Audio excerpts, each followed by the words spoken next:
Hello everyone, इस lecture में हम देखेंगे जब आपकी डिफरेंशियल इक्वेशन क्या हो जाएगी, नॉन होमोजीनियस। ठीक है, तो पिछले लेक्चर में हम देखा था इक्वेशन जब होमोजीनियस थी तो मेरा पी आई 0 हो गया था। उसके लिए हम सिर्फ क्या निकाले थे, सी ऑफ एफ। ठीक है, इस स्टेप में क्या होगा, मेरे पास इक्वेशन मान लीजिए F D is equal to Y that is F of X. Here आपका जो एफ ऑफ एक्स है that is not equal to 0 है, मीन्स इक्वेशन मेरी क्या होगी, नॉन होमोजीनियस। तो इसका सोल्यूशन क्या होगा भाई, कंप्लीट सोल्यूशन क्या होगा इसका, complete solution that is y that is equal to complementary function plus P I. C F निकालना भाई आपने देख लिया था। ठीक है, तो पहले स्टेप में हम क्या निकालेंगे, स्टेप नंबर 1 में सी ऑफ एफ निकालेंगे। ठीक है, सी एफ कैसे निकलेगा, एफ ऑफ डी को इक्वल टू 0 रखेंगे, डी के क्या निकाल लेंगे, रूट्स, और रूट्स के आपको 3 कैटेगरी बताई हैं भाई, उसके अकॉर्डिंग आपका क्या आ जाएगा, बोलो जी, उसके अकॉर्डिंग आपका क्या आ जाएगा, सी एफ आ जाएगा। ठीक है, now how to calculate P I, how to calculate P I. ठीक है, तो पी आई की कैलकुलेशन भाई आपकी सिंपल है, ये आपका स्टेप नंबर 2 हो जाएगा। ठीक है, that is step number 2। P I किसके इक्वल होगा, 1 divide by F of D into जो भी आपके पास फंक्शन एफ ऑफ एक्स है। ठीक है, ये जो एफ डी होगी, जो डी की इक्वेशन होगी, इसको 1 अपॉन में करेंगे इंटू जो आपके पास राइट हैंड साइड पे होगा। ठीक है, राइट हैंड साइड पे क्या चीज़ है, इसकी डिफरेंट हम कैटेगरी निकालेंगे। सबसे पहले देखते हैं केस नंबर 1। ठीक है, केस नंबर 1 देखिए भाई, जिस अगर मान लीजिए मेरे पास केस नंबर 1 में जो कांस्टेंट आपके पास गिवन है दैट इज़ केस नंबर 1। ठीक है, केस नंबर 1 में देखते हैं भाई, जब मेरे पास व्हेन एफ ऑफ एक्स जो राइट हैंड साइड वाला है वो एक एक्सपोनेंशियल फंक्शन है, मान लीजिए के इज इक्वल टू ई की पावर ए एक्स, और हम ऐसे ही बोल सकते हैं के ई की power A X plus B. ठीक है, उस केस में आपने देखना है क्या होगा। ठीक है, तो ये जो आपके पास ए और बी आपने निकाला है ये आपके क्या रहेंगे राजी, कॉन्स्टेंट्स। ठीक है, these are the constants. Correct हो इतनी बार। जब मेरी राइट हैंड साइड कोई भी एक्सपोनेंशियल फंक्शन होगा उस केस में जो मेरा पी ऑफ आई होगा, P of I that is equal to 1 divide by, ये तो आपकी स्टैंडर्ड रहेगी ना 1 समथिंग दिस, और एफ ऑफ एक्स की वैल्यू क्या पुट कर देंगे, जो भी आपके पास गिवना जे, या फिर आप ये पुट कर दोगे एफ ऑफ डी इंटू मान लीजिए के ई की power A X plus B. इस केस में आपने कुछ नहीं करना है, ये जो डी है यहाँ पे भी डी होगा उसको रिप्लेस कर देना भाई जो ई की एक्स का कोफिशिएंट होगा। ठीक है, put D is equal to A आपने कर देना है। ठीक है, बस एक कंडीशन ये होनी चाहिए, उस केस में जो पी आई है मेरा वो इक्वल टू हो जाएगा 1 divide by F of A into के ई की पावर ए ऑफ एक्स, जे इसका पी आई हो जाएगा। ठीक है, लेकिन इस पर कंडीशन बस यही है, ये जो एफ ऑफ ए है that is not equal to 0 होना चाहिए। ये जो फंक्शन है ना डी की जगह पे ए जब रखेंगे उस केस में मेरा क्या होना चाहिए भाई, 0 होना चाहिए, 0 नहीं होना चाहिए। ठीक है, ऐसे ही हम यहाँ पे लिखेंगे एफ ऑफ ए इंटू के ई की power A X plus B, यहाँ पे भी सेम कंडीशन होगी, F A not equal to 0। Clear अभी पॉइंट, बस यही याद रखना है पी आई कैलकुलेट करने के लिए। ये इसका स्टैंडर्ड फार्मूला होगा, ये इसका स्टैंडर्ड फार्मूला है। अब एफ ओ एक्स की जो कैटेगरी होगी उसके अकॉर्डिंग हम डी को रिप्लेस करेंगे। ठीक है, पहली कैटेगरी थी एक्सपोनेंशियल फंक्शन, उस केस में आपने जे लिख दिया। ठीक है, अब केस जी है, मान लीजिए when F A equal to 0 हो गया। ठीक है, मान लीजिए डी पुट करने के बाद मेरा 0 हो गया, तो उस केस में आपने क्या करना है, पी आई आपका क्या हो जाएगा भाई P of I equal to एक एक्स ऐड कर देंगे जो भी इंडिपेंडेंट वेरिएबल होगा, और उसका जो भी एफ डी होगा उसका डेरिवेटिव कर देंगे एक बार, और उसमें फिर ए पुट कर देंगे। ठीक है, तो एफ डैश ए यहाँ पे था ई की पावर ए एक्स, ये तो था ही ना, यहाँ पे फिर कंडीशन लग जाएगी F dash A not equal to 0 हो। ठीक है, मान लीजिए फिर आपके पास दूसरी बार D equal to A put करने के बाद मेरे पास फिर 0 बन रहा है, तो फिर आपने के पास जब एफ ओ डैश ए 0 आ जाएगा उस केस में पी आई जो मेरा फिर से हम एक एक्स से साथ मल्टीप्लाई कर देंगे, पहले एक एक्स पड़ा था एक और आ जाएगा, और यहाँ पे डबल डेरिवेटिव ऑफ डी करेंगे और उसमें क्या पुट कर देंगे भाई, डी की जगह पे ए पुट कर देंगे। ठीक है, के इंटू ई की पावर ए एक्स। कंडीशन यहाँ पे फिर है कि आपके पास नॉट इक्वल टू 0 होना चाहिए। ठीक है, मान लीजिए फिर ये 0 हो गया, तो ऐसे ही मेरा प्रोसेस क्या होगा, बोलो जी चलता रहेगा। ठीक है, तो उस केस में जो पी ऑफ आई होगा दैट इज़ इक्वल टू एक एक्स और हम मल्टीप्लाई कर देंगे यहाँ पे उसका 3 बार डेरिवेटिव, उसमें फिर ए पुट करेंगे के इंटू ई की पावर ए ऑफ एक्स। समझे मेरी बात। अब हम एक एग्जांपल से देख लेते हैं भाई। चलिए मान लीजिए ये मेरे पास एक एग्जांपल गिवन है, इस एग्जांपल की हेल्प से हम समझते हैं भाई इसको पूरा कंसेप्ट को। ठीक है, तो आप देख सकते हो आपके पास क्या भाई एक्सपोनेंशियल फंक्शन है। तो अगर मेरे पास एक्सपोनेंशियल फंक्शन है तो हम इजीली इसको सॉल्व कर सकते हैं कि नहीं कर सकते? बिल्कुल कर सकते हैं। तो करिए फिर जल्दी से। सबसे पहले ये मेरे पास नॉन होमोजीनियस इक्वेशन है, नॉन होमोजीनियस है तो इसका जो सोल्यूशन होगा that is C F plus P I होगा। ठीक है, तो पहले इस क्वेश्चन में हम कंप्लीट करवा देता हूँ भाई, अदरवाइज हम सिर्फ पी आई निकालेंगे क्योंकि सी एफ हमने पिछले लेक्चर में देख लिया है कैसे निकालना है। राइट, चलिए अब मुझे एक चीज़ बताइए। सबसे पहले हम सी एफ निकालेंगे। ठीक है, पहला स्टेप क्या है? सी एफ कैलकुलेशन का। ठीक है, सी एफ के लिए हम क्या करेंगे? बोलो भाई, इसको एफ डी की फॉर्म में कन्वर्ट कर देंगे। 3d प्लस 2 यहाँ पे क्या आ गया y that is equal to e की पावर 4x प्लस 7। ठीक है, तो इसके लिए आप क्या होगा for C F 3d plus 2 equal to क्या हो जाएगा 0। तो इसको हम फैक्टर बना लेंगे भाई, क्या बनेंगे d plus 2d plus 2 equal to 0। तो इसका क्या हो जाएगा d प्लस 1 और d प्लस 2 और बराबर 0।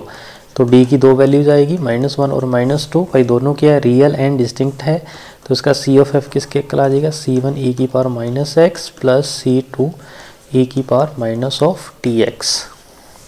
ये सी एफ आ गया। अब हमें इसका कैलकुलेट क्या करना है भाई पी ऑफ आई। तो पी ऑफ आई कैसे निकलेगा भाई? एफ डी क्या है इसका? एफ डी ये वाली पूरी टर्म है, तो पी आई के लिए हम क्या करेंगे? पी आई के लिए 1 डिवाइड बाई एफ डी की वैल्यू कितनी है d square plus 3d plus 2 into F of X की वैल्यू है 5 e की पावर 4x प्लस 7। तो यहाँ पे हम d की जगह पे क्या पुट कर देंगे राजी 4। तो पी आई किसके इक्वल हो जाएगा 1 डिवाइड बाई 4 का square plus 3 into 4 plus 2 into ई की पावर 4x प्लस 7 और साथ में कितना भाई 5। ठीक है, तो पी आई की वैल्यू बताओ कितनी आएगी 5 डिवाइड बाई 16 प्लस 12 प्लस 2। ठीक है, मतलब कितना हो गया 12 प्लस 14 प्लस 16 30 ई की पावर 4x प्लस 5। इसको आगे और सिंप्लीफाई कर लेते हैं। तो पी आई की वैल्यू कितनी हो जाएगी 1 डिवाइड बाई 6 ई की पावर 4x प्लस 5। ठीक है, तो इसका कंप्लीट सोल्यूशन y क्या हो जाएगा C F minus X plus c2 E की power minus 2x plus P I कितना भाई 1/2 ई की पावर 4x प्लस 5। करेक्ट हो इतनी बात? तो आप भाई इजीली देख सकते हो ये मेरे पास सी एफ था। सी एफ क्या रिप्रेजेंट कर रहा है? इसके अंदर आर्बिट्रेरी कांस्टेंट होते हैं। ठीक है, तो ये हो गया मेरे पास complete solution of this question. Correct हो इतनी बात? तो चलिए आगे कुछ और क्वेश्चन देखे हैं, लेकिन उसके अंदर हम सिर्फ और सिर्फ पी आई ही निकालेंगे। ठीक है, तो नेक्स्ट क्वेश्चन लिखिए भाई। तो इसको सबसे पहले एफ डी की फॉर्म में कन्वर्ट करेंगे। तो कैसे कन्वर्ट करेंगे भाई? बोलो D square minus 2d plus 1 ये है y is equal to e की पावर x। तो पी आई निकालेंगे भाई सबसे पहले। तो पी आई के लिए क्या होगा 1 divide by D square minus 2d plus 1 into ई की पावर x। d को क्या पुट कर देंगे 1। तो 1 डिवाइड बाई 1 माइनस 2 प्लस 1। ये देखो भाई 0 बन रहा है ना, 0 बन रहा है तो हम ऐसे प्रोसीजर के साथ नहीं करेंगे। तो हम क्या करेंगे जब ये 0 बन जाएगा तो उस केस में हम क्या करेंगे इसका डेरिवेटिव करेंगे 1 डिवाइड बाई 2d माइनस 2 और एक x क्या कर देंगे ऐड कर देंगे। ठीक है, एक x मैंने ऐड कर दिया ई की पावर x। अब d is equal to 1 put करेंगे। जैसे ही 1 पुट करेंगे 2 माइनस 2 फिर 0 आ रहा है, इसका मतलब इसको एक बार फिर इंटीग्रेट कर देंगे। ठीक है, x square divide by 2d का 2 और माइनस 2 का 0। ठीक है, इंटू ई की पावर x।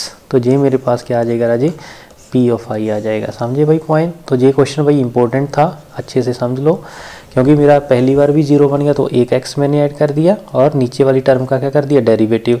फिर 0 बन रहा था, फिर मैंने क्या कर दिया एक बार इसको डेरिवेटिव और एक x ऐड कर दिया। ठीक है, अब इसको देखते हैं D square plus 2d plus 1 y is equal to 2e की पावर 3x। ठीक है, तो पी आई निकालो भाई, कितना होगा 1 divide by D square plus 2d plus 1 into 2e की पावर 3x। तो d की जगह पे क्या पुट कर देंगे राजी 3।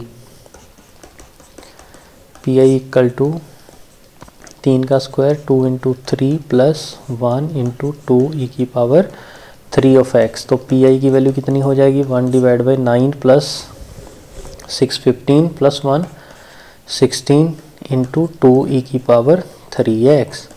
तो इसका मतलब पी ऑफ आई किसके इक्वल हो जाएगा 1 डिवाइड बाई 8 इंटू ई की पावर 3x। ठीक है भाई, इसका आंसर कितना हो जाएगा 1 डिवाइड बाई 8 ई की पावर 3x।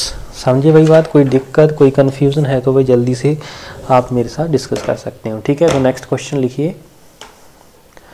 बड़े इजी क्वेश्चन है, ठीक है, घबराने की ज़रूरत बस नहीं है। ठीक है, इसको भी क्या करेंगे D square minus 5d plus 6y मेरा बाहर आ जाएगा ए की power 4 of x। C F निकालना हो तो इसके हम क्या करेंगे कम्प्लीमेंट्री इफेक्ट के लिए इसके रूट्स निकाल लेंगे और देख लेंगे किस कैटेगरी है, लेकिन हमें क्या कैलकुलेट करना है पी आई। तो 1 divide by D square minus 5d plus 6 into ई की पावर 4x। इसमें भी d की जगह पे क्या पुट कर देंगे भाई 4। तो जैसे ही 4 पुट करेंगे देखिए भाई ये आ जाएगा 16 माइनस 20 प्लस 6 5 इंटू 4 20 प्लस 6। ठीक है जी, e की पावर 4x। देखिए जीरो तो नहीं बन रहा, नहीं बन रहा, तो 1/2 e की पावर 4x। ठीक है, जे क्या आ जाएगा इसका p ऑफ i। क्लियर है भाई पॉइंट? अब नेक्स्ट ये क्वेश्चन देखते हैं भाई। तो सिंपल आपके पास गिवन है तो p ऑफ i हम निकाल लेंगे इस केस में। तो p ऑफ i की वैल्यू जो क्या होगी बोलो जी क्या होगी p ऑफ i की जो वैल्यू है that is equal to 1 divide by d minus 2 की क्या पावर 3 है इंटू e की पावर 2 ऑफ x है ना। जब d की वैल्यू 2 पुट करेंगे तो ये 0 बनेगा। इसका मतलब क्या हुआ एक x ऐड कर दिया और इसका डेरिवेटिव कर दिया। ठीक है, e की पावर 2x जब फिर 2 पुट करूँगा फिर 0 बनेगा। इसका मतलब मुझे एक और करना पड़ेगा। तो 3d माइनस 2 इंटू 2 करेंगे है ना। 2 करेंगे तो 3 इंटू 2 6 हो जाएगा, एक पावर कम हो जाएगी। आप फिर पुट करेंगे फिर ये 0 बनेगा, मुझे इसका मतलब एक बार और ऐड करना पड़ेगा। ठीक है, तो 6 इंटू ई की पावर 2 ऑफ x। तो ये इसका क्या हो जाएगा राजी p ऑफ i हो जाएगा। क्लियर है भाई पॉइंट? तो इजी क्वेश्चन था, ज़्यादा डिफ़िकल्ट क्वेश्चन नहीं था। ठीक है, तो ऐसे ही हम नेक्स्ट क्वेश्चन देखेंगे। तो नेक्स्ट क्वेश्चन क्या है भाई देखिए, इसको भी सिंप्लीफाई कर लेते हैं। D square plus 4d plus 3 ठीक है into Y that is equal to 3e की पावर 2x। चलो इसको कंप्लीट सॉल्व करते हैं। तो सबसे पहले हम निकालेंगे सी ऑफ एफ के लिए f of d equal to क्या रखेंगे 0 means D square plus 4d plus 3 क्या आ जाएगा 0। इसको सिंप्लीफाई कर लेते हैं भाई d plus 3d plus equal to 0। तो d प्लस 1 और d plus 3 that is equal to 0। तो d की वैल्यू आ गई -1 और -3। तो सी ऑफ एफ क्या आ गया भाई c1 e की power -x plus c2 into ई की पावर -3x। ऐसे ही हम क्या निकालेंगे p ऑफ i। उसके लिए क्या करेंगे 1 divide by F D square plus 4d plus 3 into 3e की पावर 2x। तो d की जगह पे क्या पुट कर देंगे 2। तो p ऑफ i किसके इक्वल हो जाएगा 1 divide by 4 plus 8 plus 3 into 3e की पावर 2x। तो कितना हो जाएगा 1 डिवाइड बाई 15 इंटू e की पावर 2x। तो पी आई किसके इक्वल हो जाएगा राजी 1 डिवाइड बाई 5 e की power 2x। This is equation number 2। Then complete solution is equal to c1 e की power -x minus 3x plus 1 divide by 5 e की power 2 of x। ठीक है, तो इस क्वेश्चन का आंसर कितना आ जाएगा जे वाला इसका भाई आंसर आ जाएगा। क्लियर? कोई दिक्कत कोई कंफ्यूजन है तो बताइए। अब है केस नंबर 2। ठीक है, अब मान लीजिए f ऑफ x मान लीजिए कोई कांस्टेंट गिवन है। ठीक है, तो इस केस में मैं ऐसे मान सकता हूँ f of x is equal to k into ई की power 0x।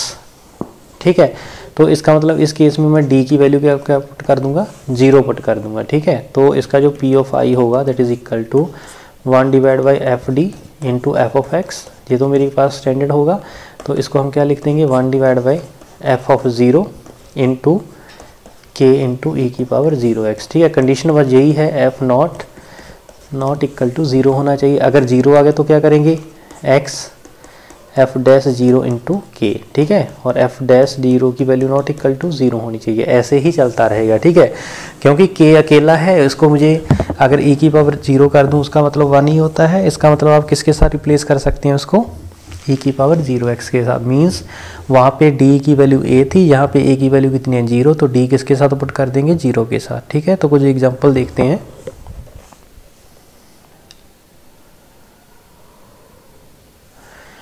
For the differential equation, यहाँ पे 2 डॉट जो लगे हुए हैं ये रिप्रेजेंट कर रहे हैं सेकंड डेरिवेटिव को। ठीक है, इक्वल टू 5 है। ठीक है, तो सबसे पहले हम इसको लिख लेते हैं भाई, D square plus 3d plus 2, साथ में क्या आएगा x of t that is equal to 5। ठीक है, तो इसका मतलब ये हुआ आपने t इक्वल टू इन्फिनाइट पे इसकी वैल्यू निकालनी है, किसकी, x ऑफ t की। ठीक है, तो सबसे पहले इसका जो सोल्यूशन होगा x of t that is equal to C F plus P I. ठीक है, तो पी आई निकाल लेंगे, this is equation number A. और सबसे पहले हम क्या निकालेंगे, सी ऑफ एफ।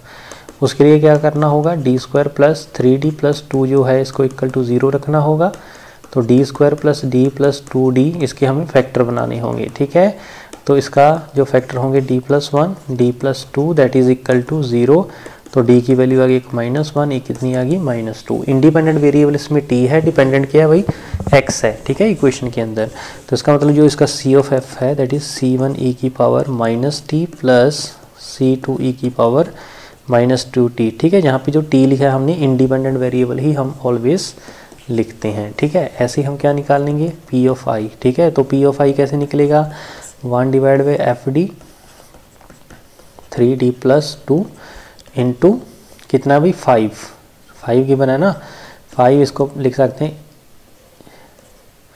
e की पावर 0। इंडिपेंडेंट वेरिएबल कौन है भाई, इंडिपेंडेंट वेरिएबल आपका है, बोलो इंडिपेंडेंट वेरिएबल मेरा t, तो इसको लिखेंगे 0 इंटू टी। ठीक है, इसका मतलब d की जगह पे क्या पुट कर देंगे 0, तो p ऑफ i इसके कल आ गया 1 डिवाइड बाई 2 इंटू 5 मीन्स 5/2। समझे मेरी बात, इसका मतलब इसका जो कंप्लीट सोल्यूशन होगा x of t that is equal to c1 e की पावर -t प्लस हाँ जी c2 e की पावर -2t प्लस 5/2। ठीक है जी, तो अब हम पुट कर देंगे t इक्वल टू इन्फिनाइट, तो x इन्फिनाइट की वैल्यू जो होगी दैट इज c1 e की पावर -∞ प्लस c2 e की पावर -∞ प्लस 5/2। e की पावर -∞ की वैल्यू कितनी होती है 0, ये भी क्या हो जाएगा 0, बिकॉज 1 माइनस इन्फिनाइट हो जाएगा 1/e की पावर इन्फिनाइट, और e की पावर इन्फिनाइट होता है इन्फिनाइट। ठीक है, तो 1/∞ 0 हो जाएगा। ठीक है, तो x इन्फिनाइट की वैल्यू कितनी होगी भाई 5/2। ठीक है, इसी को क्या बोलते हैं, स्टेडी स्टेट वैल्यू। ठीक है, जब भी स्टेडी स्टेट वैल्यू कैलकुलेट करने को अगर आ जाए तो उस केस में ऑलवेज हम क्या निकालेंगे, p ऑफ i। तो क्या निकालेंगे भाई, p ऑफ i। ठीक है, और इसका मतलब ये हुआ जो सी एफ है मुझे देगा ट्रांजिएंट रिस्पॉन्स, ये हमें देगा ट्रांजिएंट रिस्पॉन्स, और जो p ऑफ i है, ये जो p ऑफ i आपने ये निकाल लिया था ना पार्टिकुलर इंटीग्रल, ये ऑलवेज हमें देगा स्टेडी स्टेट की वैल्यू, स्टेडी स्टेट वैल्यू। समझ में मेरी बात, तो ये भाई आपका इम्पोर्टेंट था। ठीक है, नेक्स्ट क्वेश्चन देखते हैं, खुद से भाई ट्राई करना और फिर मुझे बताना कैसा लगा आपको टॉपिक। ठीक है, तो सेम क्वेश्चन है भाई, तो सेम ही हम लिखेंगे D square plus 6t plus 5 by मेरा x मेरा कॉमन है इक्वल टू 12 माइनस 12 e की पावर -2t। ठीक है जी, 2 पार्ट में हम इसको डिवाइड कर देंगे, राइट। चलिए सबसे पहले सी ऑफ एफ निकाल देते हैं, D square 6t plus 5 equal to 0, तो D square plus 2d plus, यहाँ पे क्वेश्चन में कुछ गड़बड़ लग रही है क्योंकि 5 है, नहीं क्वेश्चन तो ठीक है, इसके आपके फैक्टर गलत मैंने बना दिए थे, D square D plus 5d ऐसे बन जाएंगे भाई, 5 इक्वल टू 0, तो ये बन जाएगा d plus 1 D plus 5 equal to 0। ठीक है, जब t टेंड टू इन्फिनाइट है इसका मतलब डायरेक्टली आप पी निकाल लो, वही मेरा आंसर होगा। ठीक है, लेकिन हम आपको समझाने के लिए सारा इसको दिखा रहे हैं। ठीक है, तो अगर मैं d की बात करूं, d के जो फैक्टर होंगे वो क्या क्या बन जाएंगे, d इज इक्वल टू -1 और -5। ठीक है, तो CF क्या हो जाएगा, C1 e की power -t plus C2 e की पावर -5t। ऐसे हम क्या निकाल लेंगे इसका P ऑफ i भाई आपका दो पार्ट में डिवाइड होगा, D square plus 6t plus 5 into F of x, एक तो 12 है, अब दोनों साइड में मल्टीप्लाई कर देता हूँ भाई, तो इतनी कि भाई मैं फर्स्ट करूँगा कैलकुलेशन बिकॉज इजी है, हम बार बार कर चुके हैं। ठीक है, तो इस केस में d की वैल्यू क्या पुट करूँगा, 0 इस पार्ट के लिए। इस पार्ट के लिए मुझे d की वैल्यू क्या पुट करनी पड़ेगी, -2। जल्दी से पुट करिए और देखो कितना आ रहा है भाई। पहले पार्ट में 1 divide by 5 into 12 minus 1 divide by 4 minus 12 plus 5 into ई की पावर -2t। ठीक है, तो कितना हो जाएगा 12/5 minus 1 divide by -3 minus minus क्या हो जाएगा, प्लस हो जाएगा e की पावर -2t। ये मेरे पास क्या आ गया राजे, p ऑफ i आ गया। ठीक है, तो p ऑफ i आ गया, तो complete solution x of t किसके इक्वल आ जाएगा, x of t that is equal to c1 e की power -t plus c2 e की पावर -5t प्लस pi निकाल दो 12/5 प्लस 1/3 e की पावर -2t। अब t टेंड टू इन्फिनाइट कर दो, तो x ऑफ इन्फिनाइट यही मेरे पास कहलाएगा steady state value, which is equal to c1 e की power -infinity plus c2 e की पावर -इन्फिनिटी, ये तो 0 हो जाएंगे, 12/5 1/3 e की पावर -इन्फिनाइट। ठीक है, ये भी 0 0, आंसर कितना आ जाएगा 12/5। ठीक है, 12/5 मीन्स 2 इंटू 4। ठीक है, तो इसका मतलब जो इसकी x इन्फिनाइट की वैल्यू है दैट इज़ 2.4 राइट, तो इसका मतलब 2.4 इसका ऑप्शन सी हो जाएगा। ठीक है जी, तो आपके भाई इजी क्वेश्चन है, ये इलेक्ट्रिकल में ही पूछे गए क्वेश्चन है, तो आपने अच्छे से इसको देख लेना है। ठीक है, अब ये क्वेश्चन आपके पास गिवन है भाई, तो इसको भाई करिए सॉल्व। तो k square D square minus बस यही बचेगा और साथ में क्या आ गया y, that is equal to y minus Y naught. ठीक है, तो सबसे पहले इसको रीअरेंज करेंगे भाई। रीअरेंज कैसे करेंगे, ये जो y है इसको इस तरफ लेके आएंगे। ठीक है, तो k स्क्वायर डी स्क्वायर, जहाँ ऐसे करिए पहले k स्क्वायर के साथ डिवाइड कर दीजिए, तो D square y minus Y divide by K square that is equal to -y2 by K square. ठीक है, तो D square -1 by K square y that is equal to -y2 divide by k2, हम ऐसे लिख सकते हैं भाई। ठीक है, तो सबसे पहले क्या निकालेंगे, c ऑफ f निकालेंगे। c ऑफ f कैसे निकलेगा, बराबर 0 रखेंगे, तो d की वैल्यू आ जाएगी +-1 बाई k। ठीक है, तो इसका जो c ऑफ f होगा दैट इज c1 e की power 1 by k x plus c2 e की पावर -1 बाई k x। ठीक है जी, इक्वेशन नंबर 1 हो जाएगा। अब मुझे निकालना है इसका p ऑफ i, उसके लिए क्या होगा 1 divide by F D -1 by K square into, हाँ जी लास्ट में क्या गिवन है, ये वाली इक्वेशन देख लेना जी, स्टैंडर्ड बन गई आपके पास -y2 डिवाइड बाई k2। ठीक है, इस केस में d की जगह पे क्या पुट कर देंगे 0, तो p ऑफ i किसके इक्वल हो जाएगा 1 डिवाइड बाई, ये तो 0 हो गया, -1 by K square into -y2 divide by k2। k2 ऊपर जाएगा तो p of i is equal to y2 आ जाएगा। ठीक है, तो इसका जो कंप्लीट सोल्यूशन होगा राजी वो क्या हो जाएगा, बोलो complete solution that is equal to, इसी पे चेंज कर देता हूँ मैं, ये हो जाएगा y of x that is equal to C F plus P I. ठीक है, प्लस कर देंगे P I that is y2। ठीक है, अब कुछ बाउंड्री कंडीशन गिवन है भाई आपके पास। पहली है जब y इक्वल टू y1 है, कब? जब x इक्वल टू 0 है। दूसरी क्या है? y is equal to y2 है जब x is equal to infinite है। ठीक है, चलिए यहाँ पे रखिए पहले y1 आ जाएगा जब ये 0 है, प्लस c2 प्लस y2। ठीक है, तो c1 प्लस c2 की वैल्यू कितनी आ गई? y1 minus y2। ठीक है, ये इक्वेशन स्मॉल ए लगा लीजिए। अब y की वैल्यू y2 है जब x की वैल्यू क्या है? इन्फिनाइट। तो c1 e की power infinite plus c2 e की power minus infinite plus y2। ठीक है, तो y2 के साथ y2 कैंसिल हो जाएगा, इसका मतलब c1 e की पावर इन्फिनाइट इक्वल टू 0 है।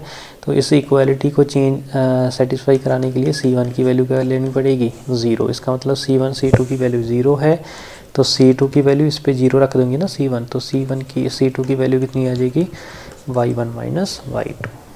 ठीक है, अब यही मेरे पास इक्वेशन थी, ये वाली इक्वेशन थी, इसमें हम दोनों ये वैल्यू पुट कर देंगे भाई। तो जल्दी से पुट करके बताइए भाई क्या होगा आंसर। तो y of x that is equal to c1 तो 0 हो गया, ये टर्म 0 होगी, c2 कितना है? y1 माइनस y2 e की पावर माइनस 1 बाई के एक्स प्लस y ऑफ 2। ठीक है, तो ये आंसर आ जाएगा। तो आपके पास ऑप्शंस गिवन है भाई, तो आप ऑप्शन के साथ मैच कर सकते हो। तो ये कितना होगा? y1 माइनस y2, हाँ जी, y1 माइनस y2 इंटू ई की power minus x by K square, x by के प्लस y1। ठीक है,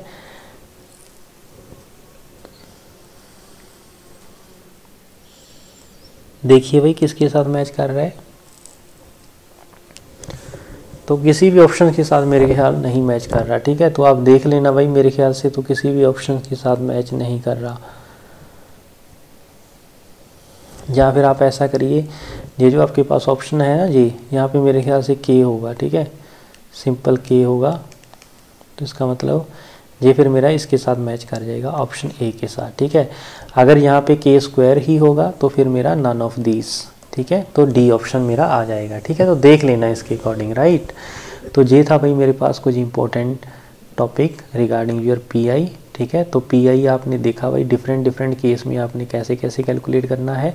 मैंने इसमें 2 केस आपके कवर करवा लिए हैं, जब मेरा एक्सपोनेंशियल फंक्शन होगा, दूसरा जब मेरा कोई कांस्टेंट होगा। ठीक है, तो आप इजीली वही कैलकुलेट कर सकते हो। ठीक है, तो इस लेक्चर में बस इतना ही था, मिलते हैं नेक्स्ट लेक्चर में। Thank you.